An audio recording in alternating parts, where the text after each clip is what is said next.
ఒకప్పుడు ఒక వేటగాడు పాపపుణ్యాలు తెలియని జీవితం గడిపేవాడు.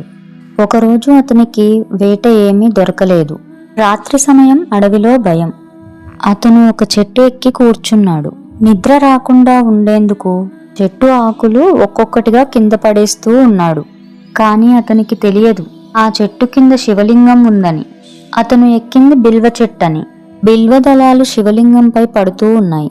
తెలియకుండానే రాత్రంతా జాగారం చేశాడు. శివలింగాన్ని చూసి అతనికి కన్నీళ్లు ఆగలేదు. ఆ రోజు మహాశివరాత్రి అని కూడా అతనికి తెలియదు. తెలియకుండానే అతను శివారాధన చేశాడు. ఉదయాన్నే శివుడు ప్రత్యక్షమై అన్నాడు, నీ తెలియని భక్తి నాకు ఎంతో ప్రియం. నీ పాపాలు క్షమించబడ్డాయి అని. అందుకే మహాశివరాత్రి రోజు చేసిన ఒక్క మంచి ఆలోచన కూడా జీవితాన్ని మార్చగలదు.